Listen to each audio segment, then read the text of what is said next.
저는 이 시간 성전을 정결하게 하신 예수님, 성전을 정결하게 하신 예수님이란 제목으로 하나님 말씀을 증거하려고 합니다. 예수님께서 갈릴리 가나에서 혼인 잔치집에 참석하셨다가 물을 포도주로 만드시는 표적을 행하셨습니다. 예수님은 물을 포도주로 만드시는 일을 통해서 자신이 평범한 사람이나 일반 선지자 정도가 아니라 메시아라는 사실을 보여주셨습니다. 그 표적을 통하여서 예수님의 능력이 어떤 것인가를 보여주셨고, 또한 그 일을 통하여서 예수님이 어떤 분이신가를 제자들에게 보여주신 것입니다. 예수님이 행하신 그 표적을 보고 제자들은 예수님을 믿었다고 하는데, 바로 예수님이 바로 그리스도인 것을, 예수님이 메시아이신 것을 믿었다는 의미입니다. 이런 일이 있은 후에 예수님은 그의 어머니와 제자들과 함께 가버나움이라는 동네로 내려갔었습니다. 그런데 그 가버나움이라는 곳에서는 얼마 동안 머물지 않으시고 예수님께서 예루살렘으로 올라가셨습니다. 예수님이 예루살렘으로 올라가신 이유가 있는데, 그것은 유대인의 유월절이 가까웠기 때문이라고 합니다. 유월이라는 말은 한자로 보면은 넘어갈 유에다가 넘을 월입니다. 그러니까 넘고 넘었다는 이런 의미입니다. 영어로는 이 유월을 패스오버이라고 하는데요. 이 패스오버이라는 말로 지나갔다는 그런 말입니다. 그러니까 넘어갔다는 거고 지나갔다는 거예요. 사실은 엄청난 재앙이 있었는데, 그 엄청난 재앙이 이스라엘 집에 임해야 했었는데, 그런데 그 재앙이 넘어갔다는 그런 의미를 담아서 유월절이라고 합니다. 이스라엘 백성들이 애굽에서 430년 정도를 살게 되었습니다. 그런데 그 430년의 긴 세월 가운데 초창기에 요셉이 갔을 때에는 이스라엘 백성들이 요셉이 총리로 있었기 때문에 좀 그곳에서 편안한 그런 삶을 살 수가 있었고 정착해서 살아가는데 어려움이 없었습니다. 그런데 세월이 지나가면서 요셉을 알지 못하는 그런 새로운 왕이 세워지게 되면서 이스라엘 백성들은 그곳에서 이제 소수민족으로, 그리고 종살이를 하는 그런 비참한 삶을 살게 되었습니다. 오랫동안 이스라엘 백성들이 애굽에서 종살이를 하면서 비참하게 살고 있었는데, 근데 그들의 그 고통과 그들의 부르짖음이 하나님께 상달되어서 하나님께서 모세를 통하여서 이스라엘 백성들을 애굽에서 이제 구원하시려고 모세를 보냈습니다. 모세를 통하여서 이스라엘 백성들을 애굽에서 구원하시는 가운데 하나님이 애굽에 10가지 재앙을 내리셨습니다. 마지막 10번째 재앙이 장자의 죽음이었습니다. 이 장자의 죽음은 집안에 있는 장자뿐만 아니라 집안의 가축의 처음 난 짐승까지라도 하여튼 첫 번째 되는 것은 다 죽게 되는 그런 무서운 재앙이었습니다. 그 재앙이 애굽 전역에 내리게 되는 그 상황에서 고센 땅에 살고 있었던 그 이스라엘 백성들의 집에는 그 죽음의 재앙이, 장자가 죽는 그 재앙이 임하지 않도록 하나님이 방법을 알려주신 것입니다. 어린 양을 잡아서 그 어린 양의 피를 문에다가 바르게 되면 그날 밤에 애굽의 모든 집에 장자가 죽는 그날 이스라엘 그 피가 묻은, 양의 피가 묻은 그 집은 죽음의 그 사자가 그 집에 임하지 않고 패스하겠다는, 넘어가겠다는 그런 의미로서 유월절이라는 이름이 나온 것입니다. 유월절은 이스라엘 백성들이 오랫동안 종살이하고 있었던 그 애굽에서 해방된 날입니다. 유월절이 있었기 때문에 가나안 땅에서의 그 이스라엘 나라가 존재할 수가 있었습니다. 이스라엘 역사에 만약에 그 유월절과 그 출애굽이 없었다면 이스라엘은 나라 자체가 존재할 수 없었고 애굽에서 아주 소수 민족으로 영원히 노예 생활을 하는 그런 비참한 상황이 지속되었을 것입니다. 그렇기 때문에 이 유월절은 이스라엘 백성들에게는 최고의 명절입니다. 우리 한국에서는 이 설날을 최고의 명절로 치고, 그 다음 또 추석도 우리 고유의 명절로 이렇게 크게 치르고 있는데요. 사실은 나라의 어떤 그 역사를 보면 광복절만큼 우리나라의 큰 참 나라가 새롭게 설 수 있는 그런 기회였기 때문에 엄청난 그런 축제일이라고 볼 수 있습니다. 바로 이 유월절이 이스라엘 백성들에게는 광복절과 같은 그들이 자유를 얻게 되었던 그런 엄청난 민족의 역사가 시작되는 그런 절기입니다. 해마다 유월절이 되면 12세 이상 된 남자들은 의무적으로 예루살렘에 올라가서 그 유월절 절기에 참석해야만 했었습니다. 또 유월절이 되면 12세 이상의 그 남자뿐만 아니라 모든 유대인들이 예루살렘으로 모였다고 합니다. 그래서 이것이 민족의 나라의 엄청난 축제일인 것입니다. 그런 축제일을 맞아서 예수님께서도 유월절에 예루살렘으로 올라가신 것입니다. 예수님이 예루살렘에 올라가서 제일 먼저 간 곳은 바로 하나님께 제사 드리는, 하나님 앞에 예배 드리는 성전이었습니다. 예수님이 성전에 올라가 보니까 거기에는 성전 입구에서부터 소와 양과 비둘기, 그리고 또한 그것들을 파는 사람들과 그리고 또 돈 바꾸는 사람들이 그 성전에 가득 앉아 있었습니다. 여러분, 이 성전은 하나님께 예배드리는 곳입니다. 성전은 만민이 하나님 앞에 나와서 기도하는 기도의 집입니다. 그런데 성전이 만민이 기도하는 집이 아니라 마치 시장터처럼, 장터처럼 그렇게 되어 있었습니다. 성전은 거룩하신 하나님이 임재하시는 하나님의 집인데, 그런데 이 성전이 마치 장터처럼 되어 있는 그 상황이라서 그곳에서 하나님의 임재, 하나님을 예배한다는 것은 상상할 수 없는 그런 상황이 예수님의 눈앞에 펼쳐졌던 것입니다. 성전 안에서 하나님의 임재를 바라며 기도하는 모습은 찾아볼 수가 없었고, 그리고 또한 그 성전 아님에도 불구하고 하나님을 찬양하는 모습도 찾아볼 수가 없었습니다. 제사장들과 장사꾼들이 성전을 마치 시장바닥처럼 이렇게 만들어 놓은 것입니다. 마태복음 21장 19절에서는 내 집은 기도하는 집이라 일컬음을 받으리라고 했습니다. 그런데 너희는 강도의 소굴을 만들었다고 그렇게 말씀하고 있습니다. 전에 사용하던 개역 한글 성경에는 강도의 구려를 만들었다고 이렇게 번역되어 있습니다. 이 강도의 구려이라는 말은 은신처라는 말이에요. 강도들이 자기들의 은신처로 사용하는 그런 장소로 만들었다는 것입니다. 그들이 성전을 마치 강도의 소굴처럼 그렇게 만들어 놓은 것입니다. 그 상황을 보시고서 예수님이 노건으로 채찍을 만들었습니다. 그리고 그 안에 있는 양과 소를 다 성전에서 내쫓았습니다. 그리고 돈 바꾸는 사람들의 돈을 쏟아버렸습니다. 그리고 상을 엎었습니다. 그리고 비둘기 파는 사람들에게 이것을 여기서 가져가라고, 내 아버지의 집으로 장사하는 집을 만들지 말라고 하셨습니다. 예수님께서 비둘기 파는 사람들에게 성전을 내 아버지 집이라고 이렇게 말씀하셨습니다. 성전이 하나님의 집입니다. 그런데 예수님이 이 성전을 하나님의 집이라고 표현하지 않고 내 아버지의 집이라고 예수님 말씀하셨습니다. 이 말은 바로 예수님이 바로 하나님의 아들이라는 말입니다. 갈릴리 가나에서 표적을 행하심도 예수님이 메시아시고 예수님이 하나님의 아들이라는 것을 보여주신 것입니다. 그리고 오늘 이 성전에서도 예수님이 바로 메시아시며 예수님이 살아계신 하나님의 아들이라는 말을 하고 있는 것입니다. 예수님께서는 하나님의 아들로서의 권위를 가지시고 지금 더럽혀져 있는, 엉망이 되어 있는, 마치 장터처럼 되어 있는 이 성전을 정결하게 하시고 있는 것입니다. 이 일은 예수님이 공생애를 시작하시면서 예루살렘에 올라오신 다음에 공개적으로 행하신 최초의 사건입니다.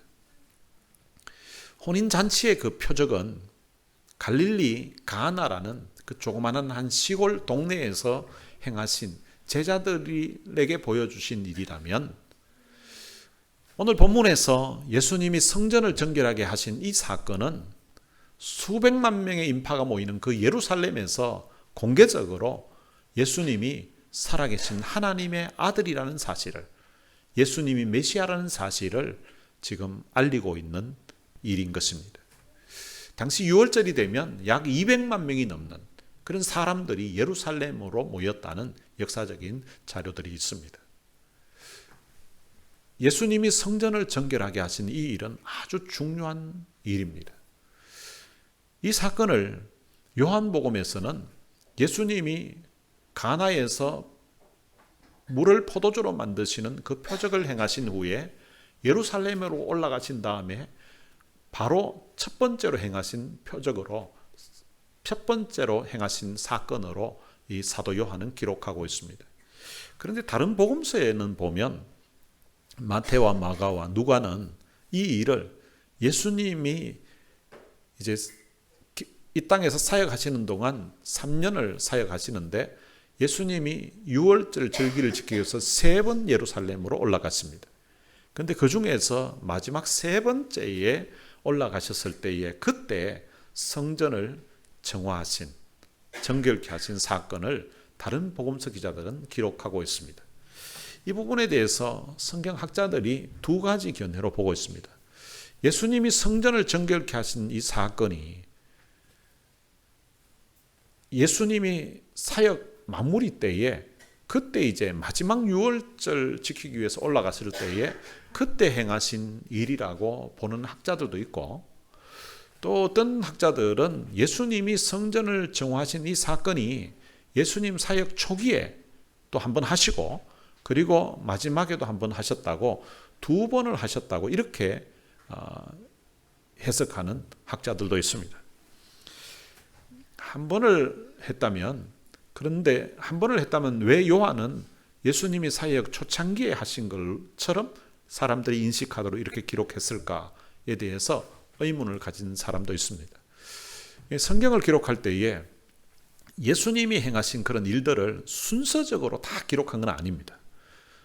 이 저자들이 이 예수님이 행하신 일들을 알리기 위해서 어떤 그 목적이나 그 내용에 따라서 순서를 어떤 때는 바꾸어서 기록하기도 했다는 것입니다.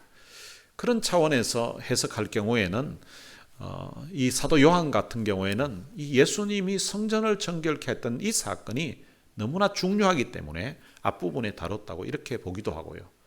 또 어떤 학자들은 2번 하셨을 수도 있지 않냐고 보는 경우도 있습니다.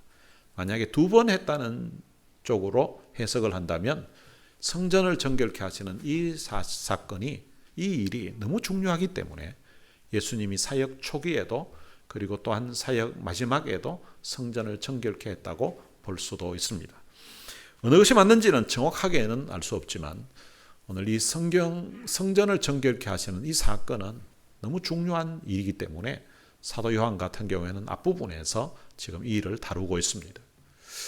예수님이 성전을 정결케 하신 이 사건을 살펴보면서 오늘 우리들에게는 어떠한 의미로 우리가 받아들이고 해석해야 되는지, 오늘 이 사건이 우리에게 주는 교훈은 무엇인지를 함께 살펴보면서 은혜를 받기를 원합니다. 본문에 있는 이 성전의 상황은 그 당시 이스라엘 백성들의 그 영적인 상태가 어떤 상황인지를 보여주는 그런 장면이라고 볼 수 있습니다. 본문에 있는 이 성전의 상황은 그 당시에 있었던 이스라엘 백성들이 하나님을 예배하고 또한 하나님을 섬기는 그런 영적인 상태라면, 어쩌면 오늘 이 시대에 살아가고 있는 우리들이 하나님 앞에서 신앙생활하고 있고 또 하나님 앞에 예배하고 있는 우리들의 어떤 영적인 상황을 보여주는 모습일 수도 있습니다. 성전은 거룩하신 하나님께서 임재하시는 장소입니다. 성전은 만민이 기도하는 집입니다. 그런데 그 성전 안에 소와 양과 비둘기가 가득했었고, 또한 그것을 파는 사람들과 돈을 바꾸는 사람들이 그곳을 마치 시장터처럼 만들어 버렸습니다. 이런 돈의 눈이 멀었던 그 제사장들과 그리고 또한 돈벌이에만 눈이 어두운 그런 장사꾼들이 한 통속이 되어서 만들어 놓은 상황입니다. 성전에서 제사를 드리기 위해서는 제물이 반드시 있어야만 합니다. 그리고 성전에서 성전세를 내기 위해서는 그 당시 일반적으로 통용했던 로마의 어떤 돈이 아니라 유대의 돈이 필요했었습니다. 근데 이런 것을 이제 하나님 앞에 드릴 때에 필요하다는 것을 알고서 이 돈에 눈이 어두웠던 타락한 제사장들이 이것을 이용해서 돈을 벌려고 하다가 이런 상황을 만들어 놓은 것입니다. 하나님께 드릴 제물은 특징이 있다면 흠이 없어야 했습니다. 그런데 제사장들이 제사를 드리기 전에 먼저 백성들이 하나님께 제사 드리기 위해서 가져온 그 제물, 그러니까 소나 양이나 비둘기 이런 것들을 검사를 했습니다. 이 검사를 한 후에 백성들이 가지고 왔던, 보통 자기 집에서 이제 키우던, 그 중에서 참 하나님께 드려야 되겠다고 가져왔던 그런 제물은 검사하는 그 제사장이 보고는 이것저것 터집을 잡아가지고 제물로 받지 않은 거예요. 흠이 있는 제물이기 때문에 이것은 받을 수가 없다고 이렇게 받지를 않았습니다. 그런데 이제 성전 안에서 장사하는 사람들에게 샀던 소, 양, 비둘기, 거기에는 이렇게 표시해 놓을 수도 있겠죠. 근데 거기서 산 것을 가져오면 그냥 다 받아주는 거예요. 집에서 가져온 재물은 흠이 있었는데 그러면은 거기 장사꾼들이 팔고 있는 그 재물은 흠이 없는 것만 갖다 놨을까? 저는 그렇지도 않았을 걸로 생각합니다. 그냥 대충 갖다 놨는데 어차피 제사장들이 돈 받고 눈 감아주기로 한 거니까 그냥 흠이 있든 말든 그냥 받아줬을 걸로 생각됩니다. 백성들이 하나님께 제물로서 제사를 드리려고 하면 제물이 있어야 되는데 자기들이 집에서 가지고 온 것은 안 받아주니까 그 성전 안에 파는 걸로 그냥 사가지고 그냥 드리는 거예요. 그런데 이것을 매매할 때에 일반 바깥에서 소, 양, 비둘기를 거래하잖아요. 근데 그 가격, 정상적인 가격에 이 사람들이 팔지를 않고 바깥에서 파는 것보다는 몇 배나 더 비싼 돈을 요구해서 파는 거예요. 그러니까 이 안에 있는 짐승들을 팔면서 폭리를 취하는 거죠. 장사꾼들이 이렇게 폭리를 취해도 백성들로서는 하나님께 제사를 드리기 위해서 예루살렘에 왔는데 제사를 드려야 되는 상황인 거예요. 그러니까 어쩔 수 없이 그걸 사는 거예요. 근데 그 폭리를 취하는데 그것을 그럼 제사장들은 그냥 보고 있었는가? 이 사람들이 뇌물을 받고 그걸 묵인하고 봐주는 거예요.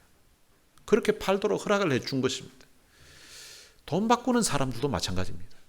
성전에서 성전세를 내야 되는데 그때는 바깥에서 사용하던 돈이 아니라 유대의 돈이 있어야 되는데 주로 아마 이 장사꾼들이 유대의 돈들을 자기들이 다 가지고 있었던 것 같아요. 그러니까 이것을 이제 바꿔주면서 바깥에서 환율로 이렇게 정상적으로 바꿔주는 것이 아니라 거기에도 폭리를 취하고 있는 것입니다. 여러분, 이런 일들이 성전 안에서 이루어진 것입니다. 성전 중에서 특별히 성전 안에 이방인의 뜰이라는 곳이 있는데요. 이방인의 뜰은 이방인들도 비록 유대인은 아니지만 이스라엘 백성은 아니지만 성전 안에 이방인의 뜰이라는 곳까지는 들어와서 그곳에서 자기가 개종해서 믿는 그 하나님을 자기가 하나님을 믿겠다고 하면서 그 앞에 나와서 기도하고 예배 드릴 수 있는 그런 곳이 바로 이방인의 뜰입니다. 그런데 이제는 그 이방인의 뜰이 그 성전 안이 장터처럼 되어버려서 그곳에 정말 기도하고 싶어서 찾아와도 기도할 수 있는 분위기가 아니고 그곳에서 예배 드리려고 해도 예배 드릴 수 있는 그런 분위기가 안 되는 그런 상황입니다. 여러분, 그 당시 상황을 우리가 한번 상상을 해보면 성전 안에 들어왔는데 그 안에 소들이 막 굉장히 많이 있습니다.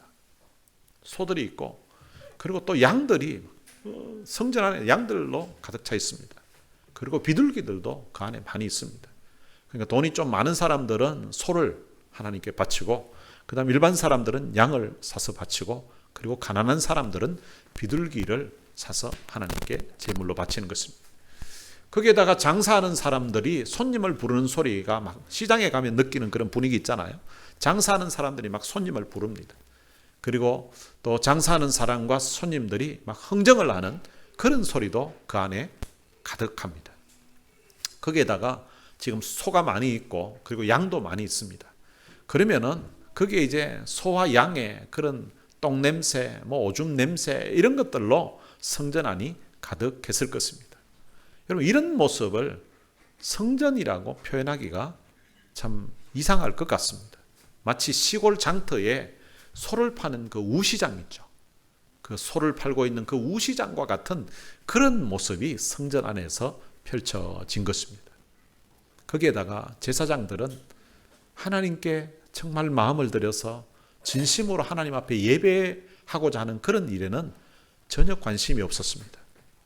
그들은 장차 오실 그 메시아에 대해서도 관심도 없었고 메시아가 오실 것에 대한 기대도 없었습니다.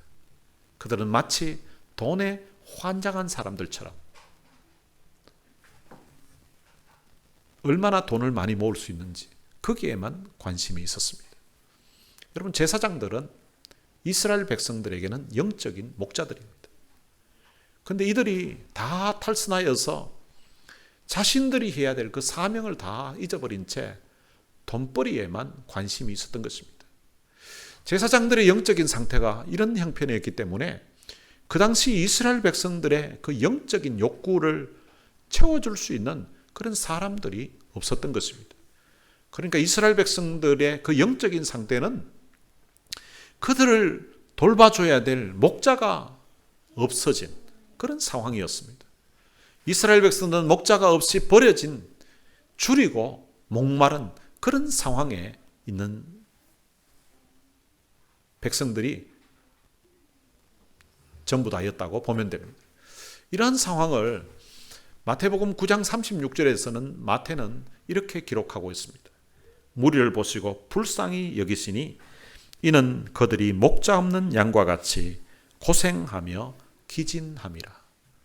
예수님께서 그 당시에 이스라엘 백성들 그 무리들을 보셨습니다. 그리고 예수님께서 그들을 불쌍히 여기셨다고 그렇게 말씀하고 있습니다. 예수님이 그들을 불쌍히 여기신 이유가 무엇인가 하면 목자 없는 양과 같이 고생하며 기진함이라고 이렇게 말씀하고 있습니다. 돌봐주는 목자가 없는 그들의 상태가 지금 고생하며 기진함이라고 그렇게 말하고 있는데요. 이 고생한다는 것은 우리가 잘 아는 단어일 것 같고, 기진하다는 것은 기운이 다하여서 힘이 다 빠져버린 상태, 그것이 바로 기진이라고 합니다. 우리 기진맥진 이런 말을 하죠. 목자들이 돌보지 않은 그 양들은 먹을 것을 제대로 먹지도 못하고 마실 물도 제대로 마시지를 못해서 지금 고생하고 있는데 제대로 먹지를 못하고 마시지를 못하니까 기운이 다하여서 이제 힘이 전혀 없는, 힘이 다 빠져버린 그런 상황이었다는 것입니다. 그런 이스라엘 백성들의 모습을 보시고서 예수님이 불쌍히 여기셨다는 것입니다. 여러분, 이 불쌍히 여기다는 이 단어는 전에 우리가 사용하던 성경에서는 민망히 여기셨다고 이렇게 되어 있습니다. 민망이라는 단어는 우리가 평상시에 잘 사용하지 않는다는데요, 불쌍히 여기다는 의미예요. 그런데 이 불쌍히 여기다는 이 단어가 창자가 꿈틀거린다는 그 단어에서 그 어원이 나왔다는 것입니다. 이 창자가 꿈틀거린다는 것은 이 창자가 뒤틀리는 듯한 그런 상황을 이야기합니다. 혹시 여러분들 배가 아파서 막 창자가 막 끊겨지는 것 같고 화장실에 앉았는데 이게 변도 제대로 안 나오면서 배는 막 뒤틀리는 듯한 그런 고통을 혹시 경험해 보신 분들이 있으십니까? 바로 그런 창자가 꿈틀거린다는, 창자가 마치 뒤틀리는 듯한 그런 아픔을 느낀다는 거예요. 마치 창자가 끊어질 것 같은 그런 아픔을 느낀다는 단어에서 이 불쌍히 여기다, 민망히 여기다 하는 단어가 나왔습니다. 유대인들은 사람의 마음이 배에 있다고 생각했습니다. 그래서 배가 부르면 자기 영혼도 만족하는 것처럼 그렇게 생각했던 것입니다. 그래서 성경에도 보면 그 부자가 많은 재산을 모아놔 놓고 곳간에 재물을 넣어 놓고 자기 영혼이 만족하다는 그런 표현을 하고 있습니다. 오늘 우리 가운데도 그런 느낌을 받을 때가 있습니다. 배가 부르고 그리고 통장에 돈이, 어카운트에 돈이 있고 이러면은 요즘 너무 참 만족하다는 그런 표현을 할 때가 있습니다.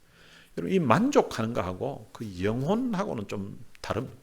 근데 하여튼 이스라엘 백성들은 사람들의 영혼이 배에 있다고 생각해요.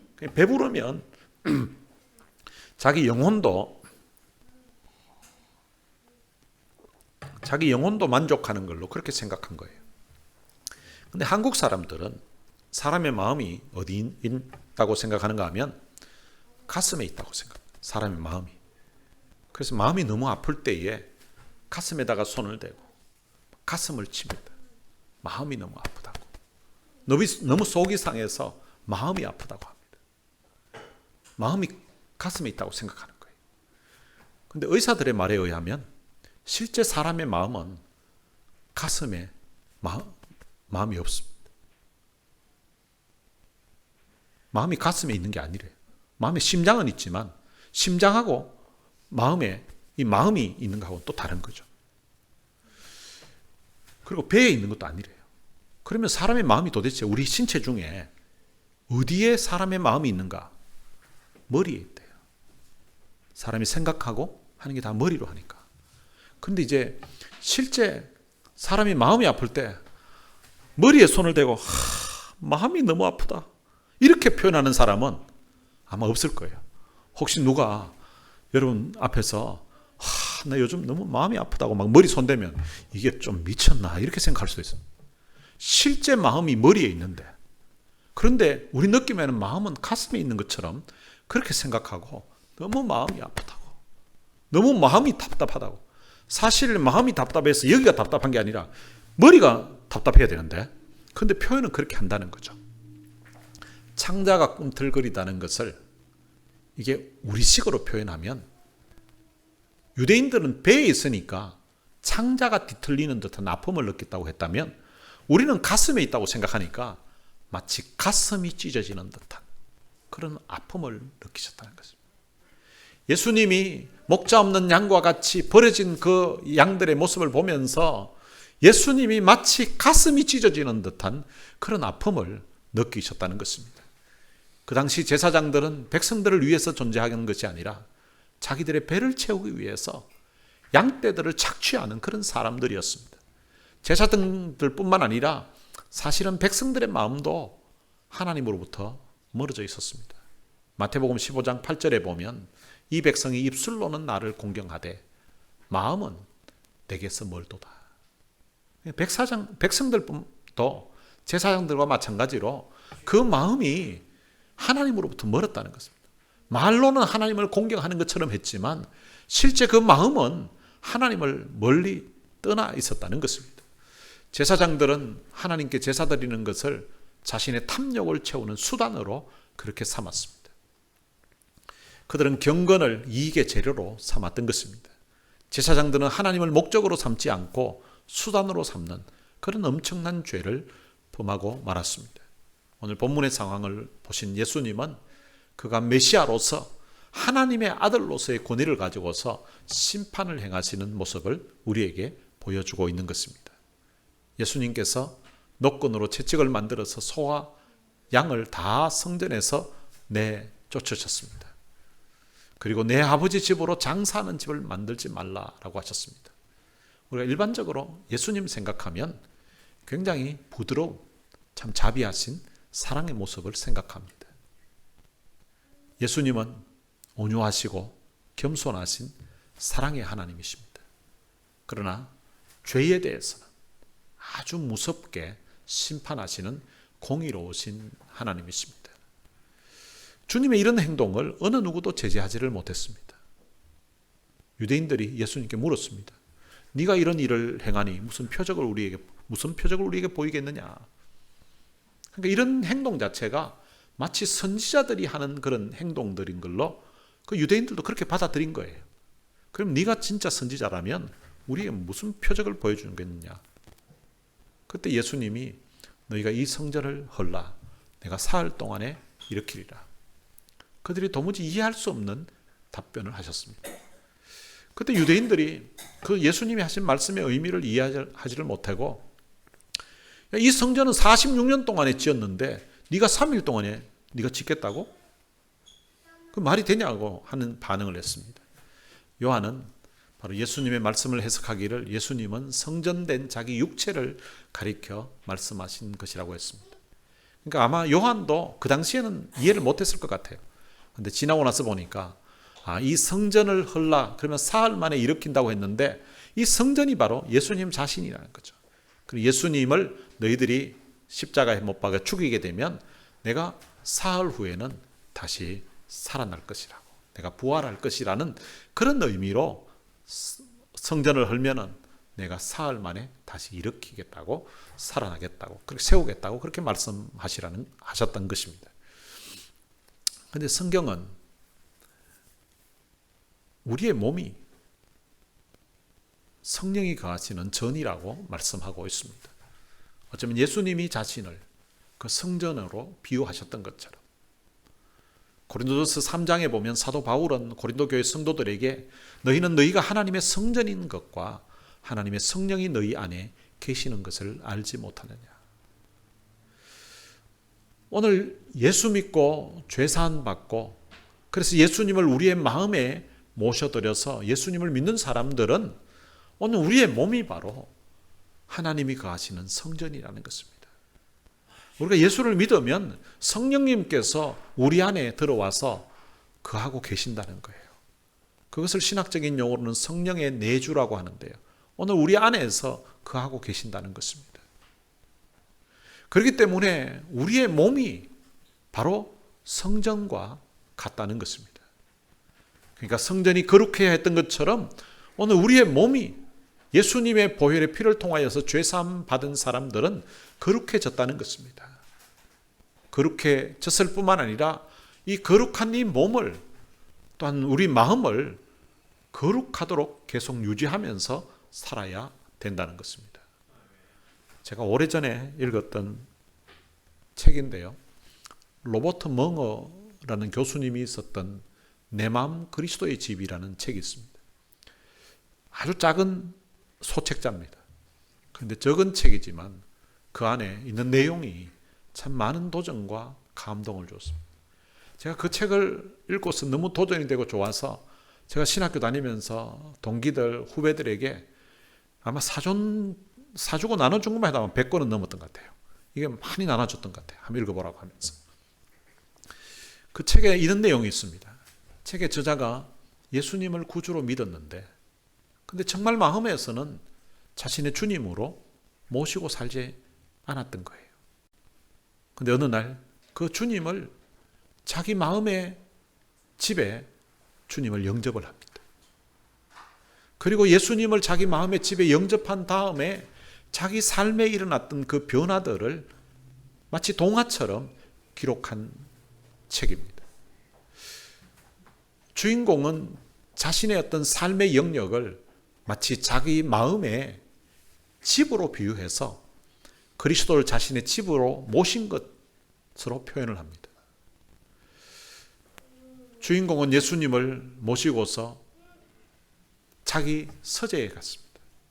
근데 서재에 가보니까 예수님께는 차마 보여드릴 수 없는 그런 책도 있고요.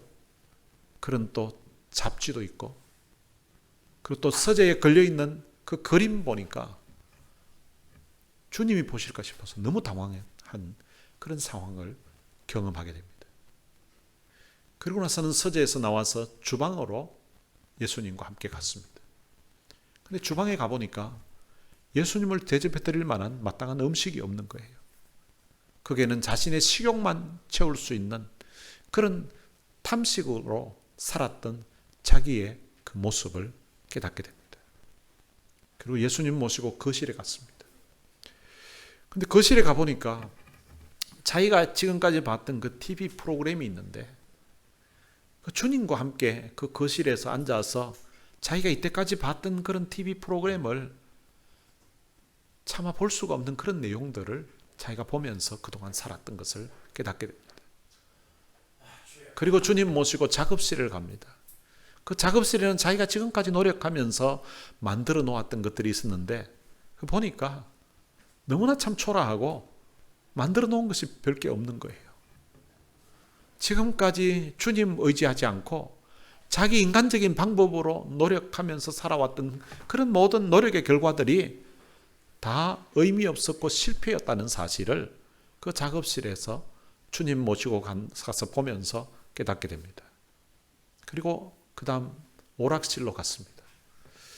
그 오락실에서는 자기가 주님과 함께 같이 놀 수 없는 그런 오락에 빠지면서 살았던 자기 삶을 깨닫게 됩니다. 그리고 친구들과 함께 놀러 다니기도 했었는데, 그런데 자기 친구들과 같이 놀러 다녔던 거기에 주님을 도무지 모시고 갈 생각을 못 하겠는 거예요. 주님 모시고 가서는 안 될 그런 상황을 자기가 깨닫게 됩니다. 그리고는 주님 모시고 자기 침실로 갔습니다. 이 주인공에게는 여자친구가 한 사람이 있었습니다. 그런데 침실에서의 자기 모습은 주님 앞에 고개를 들 수 없는 너무나 부끄러운 모습이었습니다. 주님께서 주인공에게 이야기를 합니다. 이 성관계는 결혼의 언약을 한 사람과만 해야 된다. 그것을 주님이 가르쳐 주십니다. 그리고 이 사람에게 또 다른 하나의 방이 있었는데 그거는 비밀의 방입니다. 이 비밀의 방은 지금까지도 사실 주님 모시고 들어갔을 때에 당황스러웠고 참 부끄러웠지만, 이 비밀의 방은 정말 주님께 보여드릴 수 없는 그런 방이었습니다. 너무나 혼돈된 주님을 모시고서 자기 마음에 있는 그 방들을, 자기 삶의 영역들을 돌아봤는데 너무나 부끄러웠던 자기 모습을 보게 됩니다. 하루는 너무 바빠서 정신없이 출근을 하는데 그는 거실을 지나다가 벽난로 옆에 홀로 앉아 계신 그 주님을 보았습니다. 그리고는 그 주님께 다가가서, 주님, 아침마다 늘 여기 오셨습니까? 그때 주님이, 그럼. 지금까지 살았던 자기의 모습 보니까 이 주님을 자기 마음의 주인도 아니고 손님으로도 제대로 대접하지 못하면서 자기 집에 아침마다 그 벽난로 옆에 늘 찾아오셨는데 그 주님을 제대로 찾아보지 못했던 거예요. 전에 제가 새벽 기도를 하고 일을 하고 이런 가운데 너무 과로해서 한번 쓰러졌던 적이 있었습니다. 그래서 친구 목사가 제게 새벽 기도 너무 그렇게 무리하지 말고 그냥 혼자 와서 사모하고 둘이 새벽 기도할 것 같으면 그냥 편한 시간에 하면 되지 않냐. 굳이 그 새벽에 할 시간이 뭐가 있냐. 그래서 이제 쓰러지고 나니까 이 몸도 좀 생각해야 되겠다 싶어가지고 좀 새벽 기도를 안 하고 쉬었습니다. 근데 이 새벽 기도를 안 하고 쉬었더니 자꾸 이게 문제는 자꾸 더 많이 생기고 교회도 어려움은 더 찾아오는 것 같고 내 삶에도 더 힘든 것 같은 거예요. 안 되겠다. 다시 새벽 기도를 시작해야 되겠다 하면서 다시 새벽에 주님 앞에 나아갔었는데요. 마치 이 책의 저자가 느꼈던 그런 느낌을 가졌습니다. 주님은 새벽마다 제가 오기를 기다리고 계셨다는 것. 주님은 여전히 새벽마다 네가 여기 와서 나 앞에 무릎 꿇고 기도할 것을 기다리고 계셨다는 그런 느낌이 들어서 주님 이제야 왔다고, 이제야 왔습니다 하면서 다시 새벽 기도를 시작했던 그날 하염없이 주님 앞에 눈물을 흘렸던 적이 있습니다. 사랑하는 성도 여러분, 이 저자는 자기 서재, 주방, 거실, 작업실, 오락실, 침실, 벽장, 그리고 비밀의 방까지 자기의 삶의 영역에 주님을 모시고 살아가는 것이 어떤 것인가를 그 책을 통하여서 도전해주고 있었던 것입니다. 여러분들의 마음의 주인은 누구십니까? 여러분들의 삶의 영역에 주님을 모시고 가면 그때 주님의 표정, 주님의 반응은 어떨 것 같습니까? 여러분들이 있는 그 장소에 주인이 여러분이 아니라 주님이 되게 하시기를 바랍니다. 주님이 손님으로서가 아니라 주님이 여러분들의 마음의 주인이 되고 여러분들의 삶의 인생의 주인이 되도록 하시기를 바랍니다. 그래서 주님이 성전을 정결하게 하셨던 것처럼 주님 내 마음에 오셔서 내 마음을 정결하게 해 주십시오. 그리고 주님이 내 마음을 다스려 주시고 주님이 내 마음의 왕자에 내 마음의 주인의 자리에서 나와 함께 동거해 주십시오. 내가 주님을 주인으로 모시고 살겠습니다 라는 이런 다짐이 오늘 여러분들의 마음에 있게 되시기를 주님의 이름으로 축원합니다. 오늘 들은 말씀 생각하면서 같이 찬양을 한 곡 부르겠습니다. 주의 도를 버리고 라는 찬양입니다. 주의 도를 버리고 헛된 꿈을 쫓던 우리들, 거짓과 교만한 마음을 용서하여 주소서. 하나님의 긍휼로 부끄러운 우리의 삶을 덮어주소서. 우리의 소망, 우리의 구원 주께 간구합니다. 성령의 불로 나의 마음을 태워주소서. 성령의 불로 나의 영혼 새롭게 하소서. 이전은 보면 심한 고난을 받아 살 소망까지 끊어지고 죽음과 같은 고통에서 주를 보게 하셨네. 용서받을 수 없는 나를 위해 십자가에 달리셨으니 주 사랑에서 그 어느 누구도 끊을 수는 없어요. 여러분, 우리를 구원하시기 위해서 예수님이 십자가에 보혈의 피를 흘려주시고 돌아가셨습니다. 그런 예수님을 오늘 우리 인생의 주인으로 모시고서 살아야 되는데, 사실은 내 마음 그리스도의 집에 있는 그 내용처럼 오늘 우리의 마음이 너무 누추하고 오늘 우리의 삶의 영역에 주님 모시면 너무 부끄러울 것 같아요. 성령의 불로 나의 영혼, 나의 마음을 태워주십시오. 성령의 불로 나의 마음을, 나의 영혼 새롭게 해주십시오. 그런 간절한 소원을 담아서 오늘 이 찬양 함께 불렀으면 좋겠습니다. 같이 찬양하시겠습니다.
말씀 생각하면서 우리 같이 한번 기도했으면 좋겠습니다.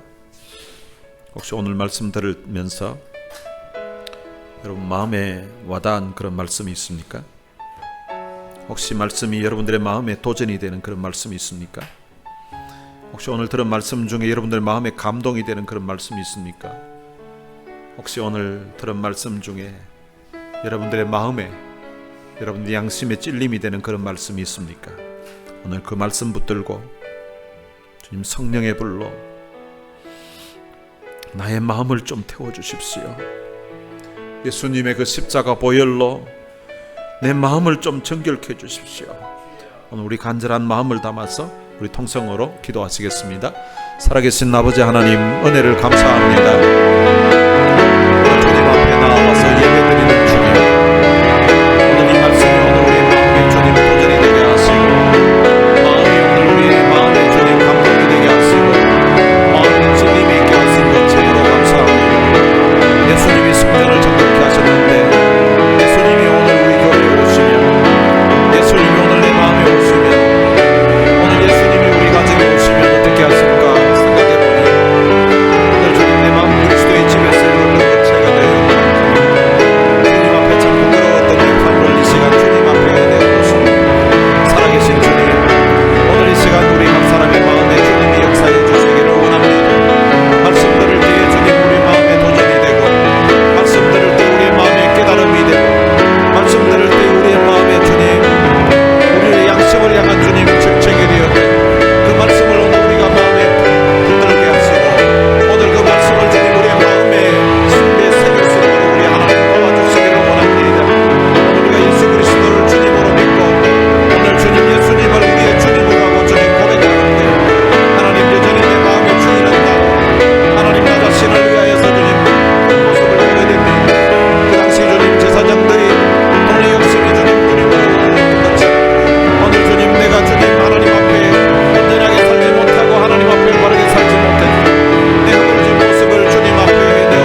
살아계신 하나님 아버지 은혜를 감사합니다. 예수님이 찾아가셨던 그 성전이 소와 양과 그리고 또한 장사하는 사람들, 돈 바꾸는 사람들로 가득 차 있었던 것처럼 어쩌면 오늘 우리의 마음도 세상적인 욕심과 욕망으로 또한 헛된 꿈으로 가득 차 있었던 것을 주님 앞에 고백합니다. 주님이 성전을 정결하게 하셨던 것처럼 오늘 주님이 우리의 마음에 오셔서 우리의 마음을 정결하게 해주시기를 원합니다. 예수의 보혈로 우리의 마음을 정결하게 해 주옵소서. 더러운 욕심도 욕망도 자존심도 예수의 보혈로 다 씻어지게 해주시고 성령께서 우리의 더러운 마음 성령의 불로 태워주시기를 원합니다. 그래서 우리의 마음의 주인이 내가 아니라 우리 주님이 되어주시고 주님이 우리의 마음뿐만 아니라 우리의 가정을 다스려 주시고 우리의 삶을 주님이 주관해 주시기를 원합니다. 그래서 주님과 동행하는 삶, 주님 모시고 살아가는 우리의 남은 생애가 될 수 있도록 축복해 주옵소서. 우리 주 예수 그리스도의 은혜와 하나님의 무한하신 사랑과 성령님의 위로교통 충만하심이 마음을 정결케 해주셔서 주님 우리 마음의 주인으로 모시고서 살 것을 마음에 다짐하는 하나님의 귀한 자녀들 머리 위에 이제로부터 영원토록 함께 있을지어다. 아멘.